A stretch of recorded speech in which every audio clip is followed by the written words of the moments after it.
Olá, começando mais um Bela Máquina, no canal de automobilismo do portal Terceiro Tempo. Eu já estive com esse meu convidado aqui, batendo um papo aqui na antessala da redação do site há um ano atrás. A gente conversou um pouquinho, mas hoje, para vocês conhecerem um pouco da voz, das muitas histórias que ele tem para contar, Paulo Carcaça. Obrigado por estar aqui hoje. Eu que agradeço o convite.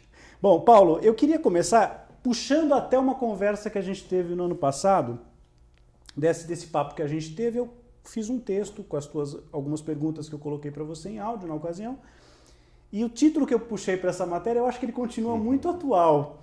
Você dizia o seguinte, eu coloquei o título da seguinte maneira, pessoal: Paulo Carcaça aponta os Estados Unidos como o melhor caminho para pilotos brasileiros. Olha só. Pegando o que está acontecendo, tem vários pilotos, mas principalmente por conta do Matheus Leist, 3 vitórias. Nós estamos gravando antes do Grande Prêmio do Canadá, ainda tem coisa para acontecer. Vice-líder do campeonato da Indy Lights. Pegando pelo exemplo do Matheus, realmente é por aí, né, Cláudio? Paulo? Exatamente. Você vê que você acertou bem no título um ano atrás e hoje a gente está começando a colher um pouco desses resultados aí do Mazda Road to Indy, né? O Matheus está lá, ele ouviu, ele leu, ele entendeu que ali tinha um caminho, tinha um futuro, e isso já está pagando, né? Hoje ele está em segundo no campeonato, 3 vitórias. Agora, na sequência, que ele já está pegando mais a mão do carro. Indianápolis, né? Indianápolis, a grande corrida, né? Preliminar das 500 milhas. Uhum. Mas não é só isso, né? Você tem o Vitor Franzoni também liderando o campeonato lá, também parte do Mazda Road to Indy, né? Na categoria da Fórmula Mazda. O Lucas Cole veio aqui, ele chegou, aliás, eu costumo dizer que o Bela Máquina é pequeno, porque ele saiu daqui, foi lá e fez pódio. E o Leist, quando veio o ano passado aqui, ele deixou aqui, foi na semana seguinte, foi campeão da Fórmula 3 inglesa. Então, sem dúvida, eu acho que bem, eu vou sair daqui e vou voltar a correr também para ver se pegar esse bom embalo. Tá ótimo, no gancho, né? Legal. Não, então eu acho que mais do que acertado foi o seu título, né? Porque eu continuo acreditando na ideia de que os Estados Unidos é uma opção excelente para o piloto que quer ser profissional. Aliás, eu não diria nem que é excelente, ela é um sonho possível, né? Se o piloto gostaria de correr de Fórmula 1 e ser campeão do mundo, etc. e tal, é possível, mas é tão distante, né? Recentemente eu estive lendo as negociações do Bottas para entrar na Mercedes de Fórmula 1 e que só foi viabilizado, e por isso demorou, quando teve um patrocinador interessado em que o Bottas estivesse lá. Então você imagina, não faltam credenciais. E o piloto de um nível já estabelecido, não faltam credenciais para o Bottas ser um piloto bom, vencer o último Grande Prêmio, venceram 2, está ali brigando com todo mundo de igual para igual, você vê que não falta qualidade para ele, mas só foi viabilizado quando teve um patrocinador interessado, falou, não, então tá bom, então vamos fazer, e daí que foi por isso que todo aquele inverno, né, europeu, demorado, inclusive com a volta do Felipe Massa, ou vai ou não vai, ficou aquela coisa longa, dependia de um patrocinador para dizer. Então, imagina um piloto brasileiro que tem mais dificuldade de arrumar esses volumes de dinheiro que são necessários para todo o automobilismo, mas para a Fórmula 1 são exorbitantes. Isso nos Estados Unidos é possível. Acontece e está acontecendo para o Leist, está acontecendo para o Franzoni. E você vê que até mesmo os mais antigos ainda estão vivendo da glória aí. Que o Elinho, acabou de ganhar depois 3 anos, né, com 42 anos, consegue ir lá vencer uma prova. Fantástico. Foi pontual, né? Fantástico. Foi pontual, Paulo, pelo seguinte, porque no mesmo final de semana nós tivemos a velha guarda ganhando. Exatamente, e a nova geração, né? Não poderia ter sido melhor. Então, acho que o automobilismo norte-americano vai de vento em popa, a Indy continua crescendo ali um pouco em termos de divulgação, de televisionamento. Né? Queria que você aproveita e fala um pouquinho, o efeito Fernando Alonso que teve esse ano. Sem dúvida, você estava lá. Estava lá, foi fantástico. Foi uma loucura, Fenômeno, né? Tanto para a corrida da Indy em si, mas para o campeonato inteiro. E né? para o próprio Fernando, que saiu feliz. Exatamente. Você vê que ele mudou, né? No próximo Grande Prêmio, que quebrou o carro dele, foi na arquibancada, distribuiu luva, subiu. Aquela coisa mais aberta do automobilismo norte-americano. Que tem isso lá, que tem isso, que falta na Fórmula 1, que a gente espera agora que o Liberty Media leve a Fórmula 1. Mudou um pouquinho, né? Os pilotos vão um pouquinho perto do público para fazer aquela coletiva pós-treino de classificação. Exatamente. Hoje estão lançando o F1 Live, agora em Londres, então acho que deve ser os primeiros passos aí para a Fórmula 1 melhorar nesse sentido. Mas, de qualquer forma, ela continua custando o que custa. É um absurdo você gastar 300 milhões de euros para fazer 2 carros andarem. É ridículo aquilo só lá. lembrando, né, Paulo, pelo seguinte, né, por exemplo, pensar um pouquinho no teu começo de carreira, a época que você estava trilhando o caminho, objetivando, obviamente, na Europa a Fórmula 1, depois você teve nos Estados Unidos e tudo mais.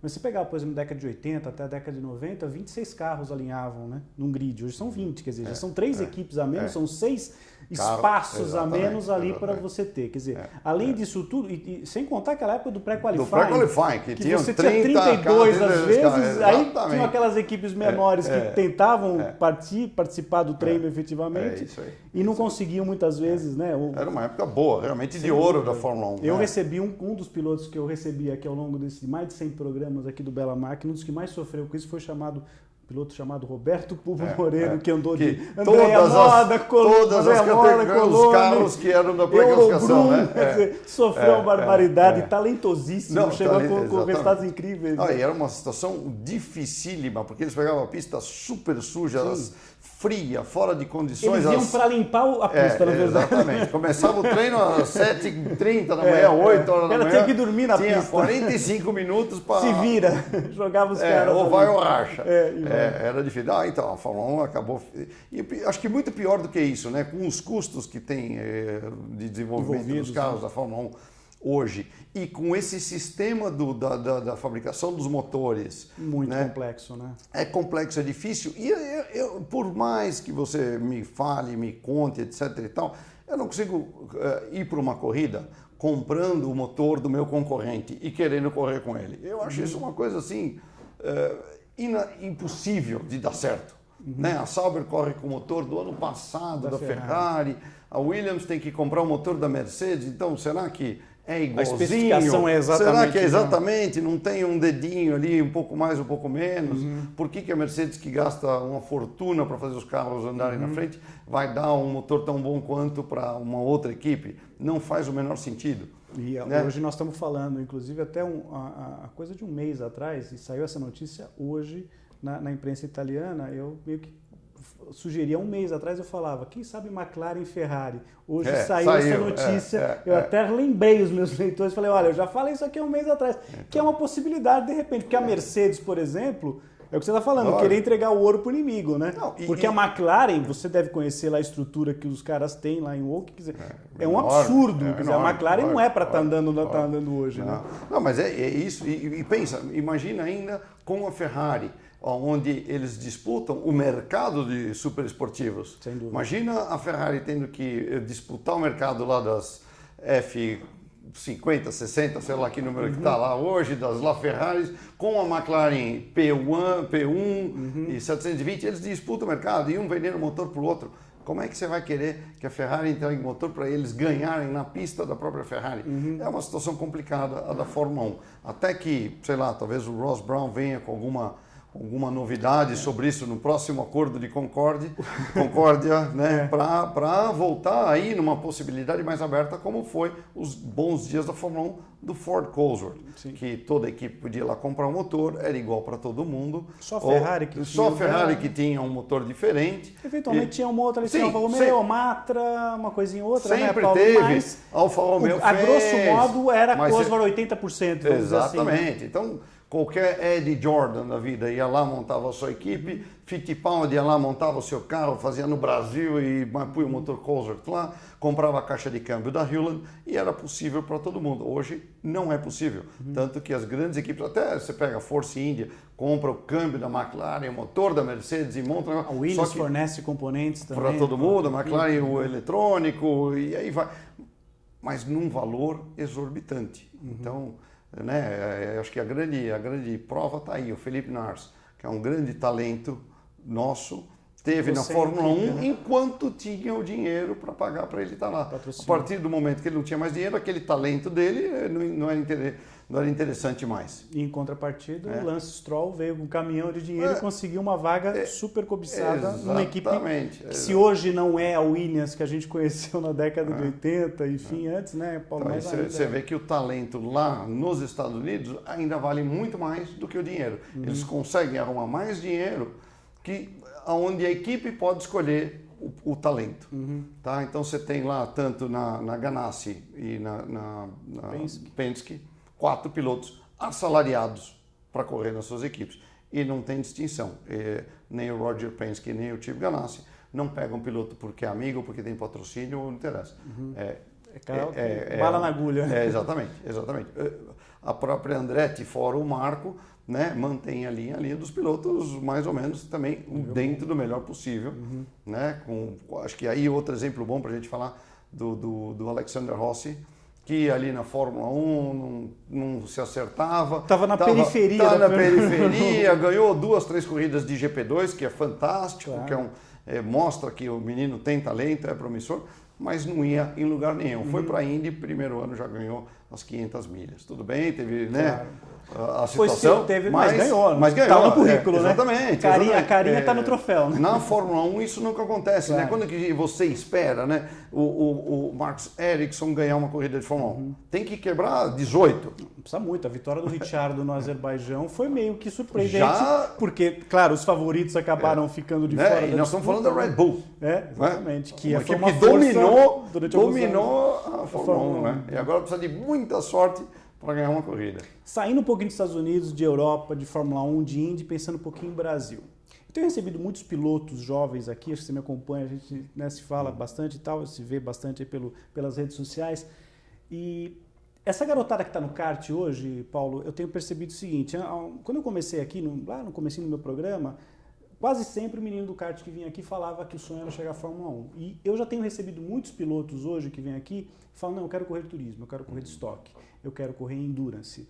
E a gente tem exemplos de pilotos que estão fazendo sucesso. Tivemos o Daniel Serra, que corre de turismo, venceu Le Mans com a equipe oficial da Aston Martin, depois, logo em seguida, venceu a Corrida do Milhão. Quer dizer, a garotada que vê isso daí fala, pô, não vou conseguir chegar na Fórmula 1.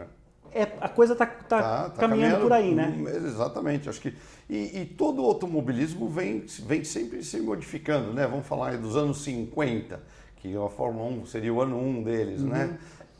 Até hoje mudou realmente bastante e a gente vê isso no kart aqui e fora do Brasil também. Não é só uma questão aqui, é caro, é difícil, as pessoas têm outras ambições, né? Então, assim, a quantidade de pessoas querendo chegar à Fórmula 1 e ter sucesso lá na Fórmula 1, primeiro vê que é impossível, dificílima a quantidade de dinheiro que precisa para se preparar e poder mostrar serviço lá.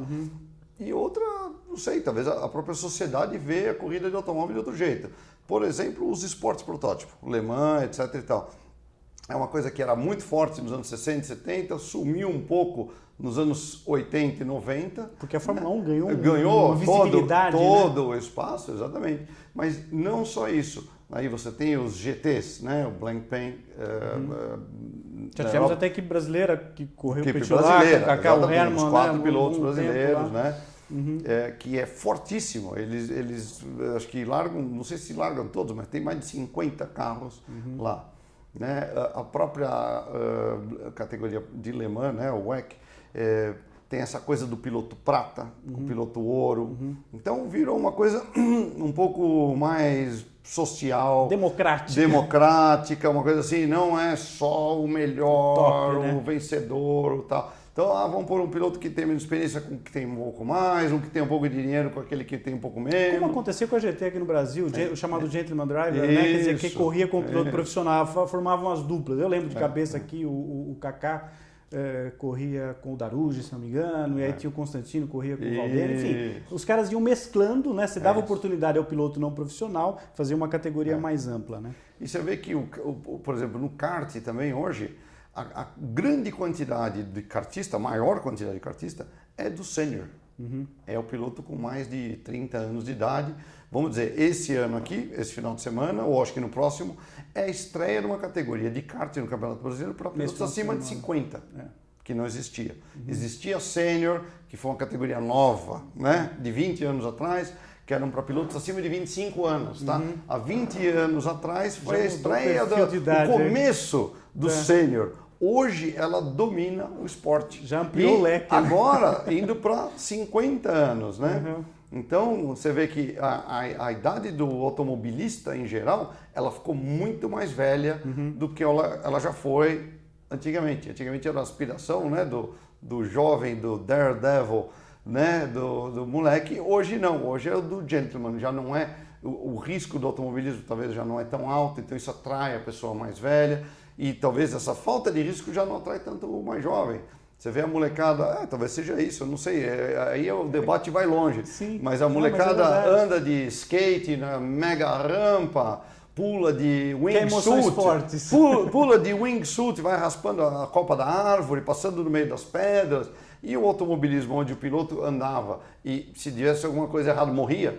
O carro pegava fogo, batia na parede de concreto, voava na árvore e realmente morriam os pilotos nos acidentes. Hoje isso já não acontece mais. Os carros eram muito menos seguros, os autódromos também mudaram muito com as grandes áreas de escape, né? O Vans, né? Só uma pancada. Exatamente. Já salva, né? Então o automobilismo já não é mais aquela coisa do cara que está desafiando, né? Eu vi um programa inteiro do slackline, onde no final o menino que estava fazendo aquilo lá atravessa um desfiladeiro de mais de 1.000 metros sem segurança nenhuma, num slackline de 200 metros, 100 metros, eu não lembro.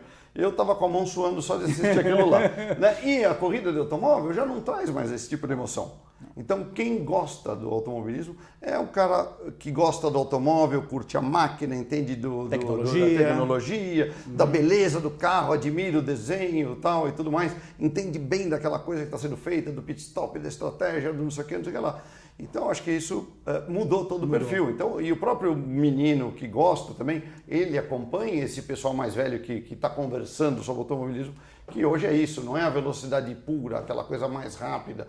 Né? Aonde nos anos 50 e 60 conseguir um motor com 300 ou 400 cavalos era muito difícil, hoje qualquer carro de rua tem isso. Não precisa nem ser um super esporte. Eu lembro quando o Porsche tinha 300 HP, era um sonho. Né? Hoje você compra um Audizinho aí de $40 mil, tem 300 HP. Ou 400 no RS3, o baseline ficou deles muito lá. Mais acessível exatamente. Esse carro de... Então você dizer que você anda rápido, que você corre num carro rápido, já não é um uau, assim, para todo mundo, né? Então aquela molecada que falava, não, eu tenho um carro forte que arranca, que vai, que não sei o quê, já não... Perdeu um pouco. Perdeu.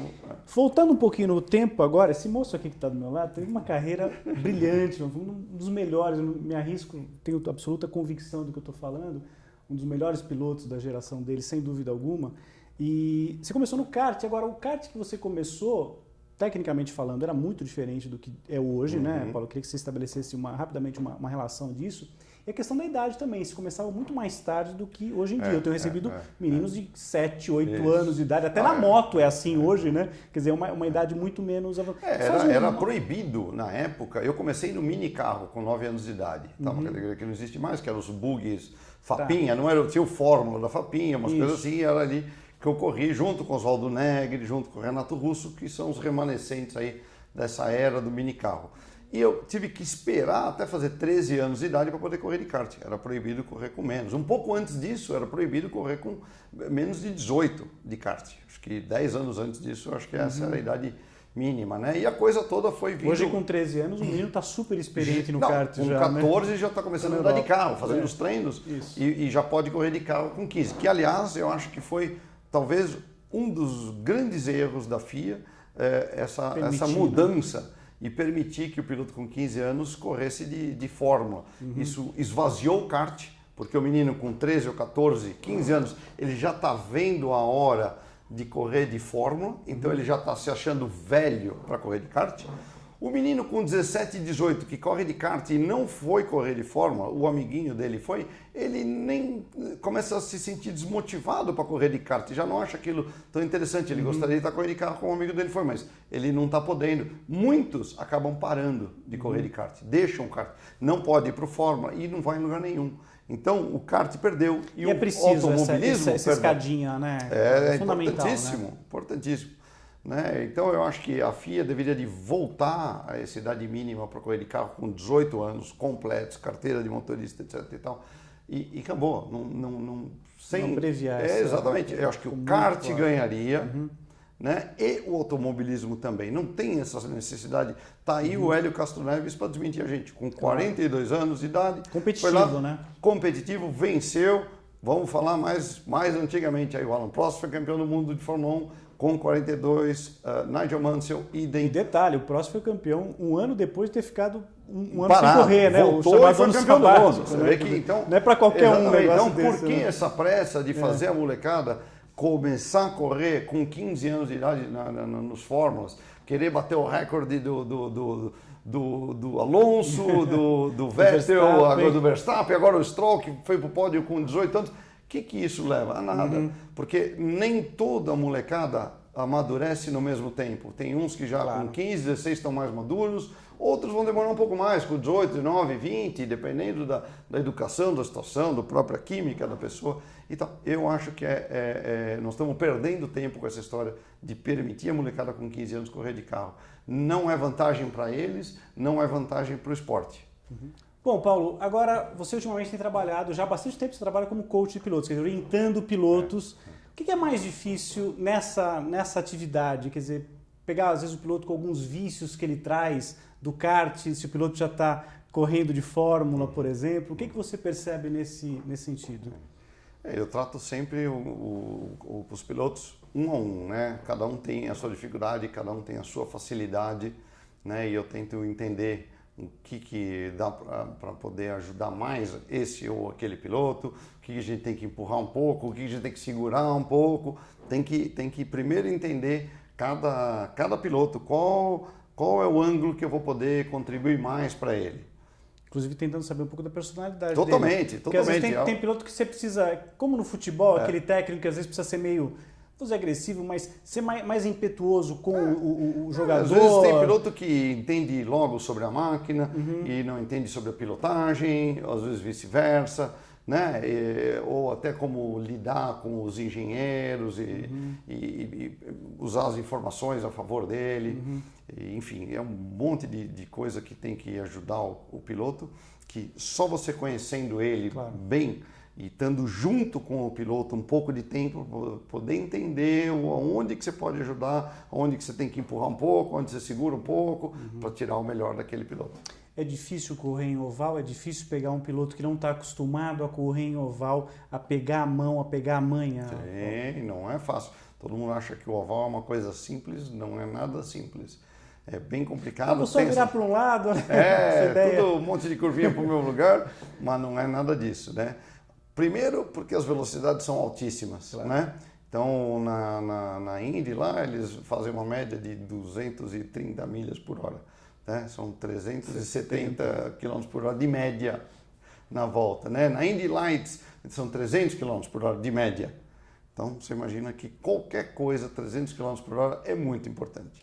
Né? Um pouquinho de ângulo de esterço do volante muda tudo, o ângulo do carro muda demais, a aerodinâmica atrás de um carro é de um jeito, do lado é outro, na frente é outro. Longa é terrível porque muda a temperatura, o pneu vai mudando. Tudo. O ar da pista gira junto. Tá? Não é só você vai no vácuo, existe um vácuo inteiro. Então, quando começa o movimento inteiro, porque tem os muros altos, tudo aquilo está em movimento. Né? Kart no Brasil, queria que você falasse um pouquinho sobre isso. Vocês, ao longo dos últimos anos, têm feito ações importantes aqui através da seletiva. Você participou diversas vezes aí da seletiva de kart Petrobras. 18 anos. Temos só isso. Temos boas coisas acontecendo no Brasil. O piloto que está saindo daqui hoje do Brasil e competindo, inclusive fora do Brasil, no kart, está bem preparado, na tua opinião? O que você vê? A gente não tem um kart forte como tem na Europa. E não é uma culpa do Brasil. É uma vantagem que a Europa tem de ter vários países ricos juntos, né, e que gostam do esporte. Então você tem muito kartista bom na Alemanha, muito kartista bom na França, na Inglaterra, na Itália, que é o centro de todas as fábricas do kart. Então, quando você faz um campeonato italiano, mas o francês vai lá correr, o sueco vem ali andar, o inglês vai lá e participa, né, finlandês. Muito bom, então, é muito fácil para eles, é muito barato para eles ter esse intercâmbio. Então, você pega lá, sei lá, 10 pilotos italianos muito bons, com mais 5 ou 6 finlandeses, 3 ou 4 ingleses, 2 alemães, e aí vai, um grego, sei lá, tem piloto bom de tudo quanto é lugar. E fica fácil para todo mundo se juntar ali na Itália, ou na França, ou na Inglaterra. Pertinho, né? Pertinho. Então, e pistas muito boas não também, precisa né? necessariamente só ser o campeonato mundial ou o europeu de kart, ou o WSK, para ser bom. Então, todas as provas ali mais importantes, os grandes pilotos se juntam e fazem sempre bons campeonatos. Isso ajuda demais ao nível técnico do campeonato, de todos os campeonatos, de todo o cenário do kartismo europeu. Aqui no Brasil, a gente vive só do brasileiro. E a gente tem essencialmente São Paulo muito forte do kart e, sei lá, no sul um pouco melhor ainda, né? Paraná, Santa Catarina, Rio Grande do Sul. Mas no Rio de Janeiro praticamente morreu o kart, né? Sobrou, acho que Volta Redonda com um kartódromo, eu não sei nem mais aonde. Onde já foi um bom lugar de kartismo, o Rio de Janeiro, hoje já não é mais. Que perdeu o seu autódromo. Perdeu o autódromo, perdeu o kartódromo, os kartódromos, né? Enfim, e daí para o norte também fica mais difícil, tem menos gente, tem menos dinheiro, então menos pessoas praticam o esporte. Então, aqui as distâncias são enormes comparado com a Europa, né? Fazer competição a nível nacional, né? Exatamente. Fazer, tá bom, o cara da Paraíba vai correr lá em Santa Catarina. Uma vez por ano ele pode ir no Campeonato Brasileiro e vice-versa, mas é caro, é difícil, não acontece tanto quanto tem na Europa. Na Europa o cara manda o caminhão, é fácil, é barato, tal. Aqui é mais caro. Então o nosso nível de competitividade do kart não é nem de perto como o europeu. Então a gente tem kartistas bons como tem gente no mundo inteiro, mas em menos quantidade e menos competitivo, porque não tem todas essas provas com tanta gente boa para ele continuar se degladiando o tempo todo. Exatamente, que é o que acontece na Europa e o nível fica altíssimo. Perfeito. Né? Paulo, eu queria um dia trazer você só para um programa, só para a gente falar da tua carreira, do que você fez lá. Mas eu queria assim, pontuar algumas coisinhas na tua carreira. Você andou na Europa, andou no Japão, andou nos Estados Unidos, você andou com Indy Lights. Eu fiz uma prova de Indy Lights. Enfim, você tem uma experiência muito grande. Qual foi, de todos os carros que você guiou, eu sei que talvez seja difícil pontuar mas qual foi o carro, o momento que você sentiu de maior prazer de guiar? Qual foi o carro que te deu essa sensação de maior prazer de tocar? O Fórmula 3000. Tá. Eu fiz provas na Inglaterra, venci a Gold Cup de Fórmula 3000, mas assim, o grande prazer foi a primeira vez que eu andei no carro. Em que pista? Em Snetterton, que era a minha pista de casa. Né? Eu morei 6 anos ali em Snetterton, era piloto de fábrica da Van Diemen, testava os carros, desenvolvia. O Van do Senna correu, né, inclusive, né? Sim, correu lá e eu trabalhei muito lá como piloto de teste da Toyota, da Toms, da Van Diemen, outras fábricas também. Isso te abriu, inclusive, possibilidade, como você falou em Toyota, depois no Japão, alguma coisa foi importante, né? Esse foi o começo. Eu trabalhava relação, como piloto, né? de desenvolvimento e teste para a Toyota na Inglaterra e eles me convidaram, contrataram para correr no Japão. Com o carro que eu tinha desenvolvido. Mas o 3000 foi fantástico, porque foi num ano que eu não estava correndo muito, não tinha dinheiro, não tinha patrocínio nem nada, e apareceu esse convite justamente para alguém que eu tinha trabalhado, feito uns testes de desenvolvimento, e me convidaram para andar no 3000 pela primeira vez. Então foi a impressão, a diferença de velocidade era muito grande. Eu estava acostumado a andar de Fórmula Ford praticamente toda semana, e de repente, com 106 cavalos que tinha, fui andar num de 480 cavalos. Era quase um Fórmula 1. Era né? quase um Fórmula 1. Era o mesmo Ford Cosworth da Fórmula 1, limitado a 9 mil giros, né, em vez dos 11 mil da Fórmula 1. Então era fantástico. Eu lembro que quando eu entrei na reta de trás, né, que eu saí do box, eu falei, bom, eu vou acelerar tudo agora, porque era um treino de convite. Foi no final do dia, comecei o treino às 5. Você lembra a época do ano ou não? Estava frio, calor? Mas... Acho que era verão, porque estava... Pneu já estava aquecido, eu tô falando que o pneu já estava aquecido, estava legal. Eu já estava super aquecido, porque eu fiquei o dia inteiro esperando a Uma hora de eu poder brutal, andar, né? do carro ficar pronto e tudo mais. E eu falei, eu vou acelerar tudo, porque eu nunca andei num carro desse aqui. Então acelerei tudo a retona lá e tudo. Falei, uau, uma coisa impressionante a velocidade. Foi uma sensação inesquecível. Fantástico, foi fantástico. Daí eu consegui dar 20 voltas e depois de 10 voltas quebrou a embreagem do carro. Mas dava para trocar, apesar do câmbio sem H, tudo, dava para trocar no tempo, porque eu falei, se eu parar agora com essa embreagem quebrada, eles não vão me deixar sair de novo, porque já era depois das 5, o horário que normalmente acaba o treino. Você foi tocando. Eu falei, eu vou andar isso aqui até arrebentar o negócio aqui, porque senão... Não tinha aquela a telemetria que tem hoje para os caras descobrirem determinadas situações ali?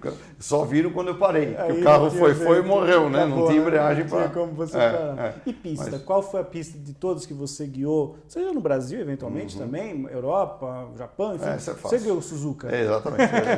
A Suzuka é a melhor pista que eu já guiei, é a melhor para piloto, para o meu gosto, vai. Porque são curvas de alta velocidade, são sequências, é fantástico. Mais ou menos o mesmo número esquerda e direita, que é uma coisa difícil, né? Porque eles têm um cruzamento. Então, Suzuka é a melhor pista. Eu acho que um dia eu vou fazer até uma enquete, aqui, uma pesquisa, saber de todos os meus convidados que já guiaram. Porque assim, no geral, Suzuka, Spa... São as líderes de preferência. Tem um ou outro piloto que às vezes cita alguma... Porque tem muita coisa do piloto que ganhou numa pista e acaba gostando por conta da emoção da vitória, né? Eu vou dizer, eu gosto por causa da vitória, mas também por causa da pista. Eu gosto de Oulton Park, que é fantástica a pista, ganhei a Gold Cup lá. Brands Hatch, a pista fantástica, né? Tanto o circuitinho curto, que chamam de Indy, que isso, é o menor, né, a gente fazia a Fórmula Ford lá e o festival, com uma pista grande, que é fantástica também, uma pista bonita, que você não enxerga o final da curva, né? Você sabe que aconteceu uma coisa engraçada, quando eu completei o 100º programa, o Cacá Bueno veio aqui e ele me falou assim, a gente está falando de pista, de preferência e tal, ele brincou até com essa coisa do raiz e Nutella, né? Essa coisa da coisa ser fácil, né? E ele brincou assim, bom, Brands Hatch é aquela pista raiz mesmo, e brincou assim, falando, Monza, apesar da tradição toda, é uma pista relativamente simples, né? Não é uma pista difícil de ser feita, né? São chicanes, você enxerga bem tudo, né? Hoje com o grip que você tem num carro, a parabólica não é nenhum mistério, acho que para fazer. Você chegou a guiar Monza também? Sim, lógico, para você andar no limite e ganhar uma corrida ou fazer uma pole position, é sempre difícil, qualquer pista, não interessa. Mas em termos de prazer, né, você vem, freia forte para o carro e faz uma chicane, não tem assim, um grande prazer. Agora, você pega uma sequência daqueles S's de Suzuka, ou pega uma curva como é a Druids de Oulton Park, que é uma curva cega no meio do escuro, então você sobe uma montanha que você não vê, chega uma linha reta, cheia de árvore e vira à direita sem ver nada. Você tem que ter a sensibilidade antes do que vai fazer, exatamente, né? Você tem que estar antecipando um monte de coisa que você não consegue ver. Então, isso é uma emoção bem legal, né? Nos Estados Unidos, alguma referência que você tem legal? Que você, de boa eu nunca guiei, mas eu trabalhei como coach em Road America, é a grande pista deles, né? E se conversar com os pilotos que correram nos Estados Unidos, Road America é a grande pista dos americanos. Tá.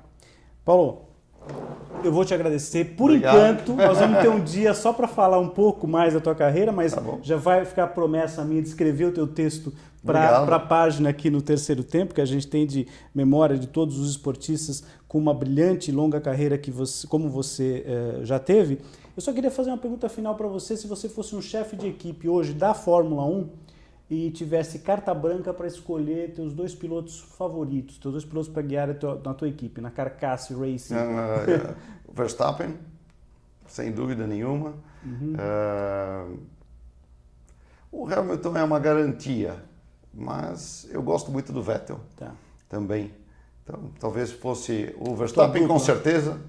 E poderia ser o Hamilton. Que de repente pode ser a dupla, Vettel e Max Verstappen pode ser a dupla futura da Ferrari, né? Então, se o Raikkonen de repente não ficar... Então poderia ser um Verstappen com o Hamilton ou um Verstappen com o Vettel. Eu acho que eu estaria bem contente. Você estaria feliz com esse teu time. Recado, outra coisa, queria que você deixasse rede social, quem quiser, porque você trabalha para pilotos, quem quiser contratar o Paulo, por exemplo, pode entrar em contato, Twitter, e-mail, se for correr Facebook. na Europa, pode me procurar no Facebook, é fácil, Paulo, vai estar passando Paulo Carcassi, né? Ou o e-mail, que é paulocarcassi@gmail.com. Legal.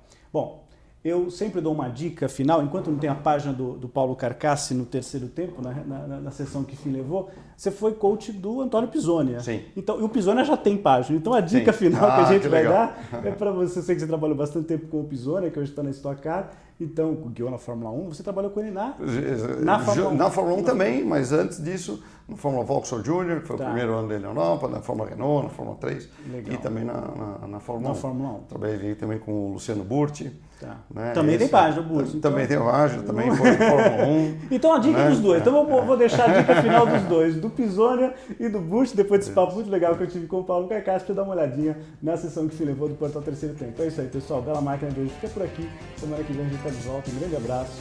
Tchau, tchau.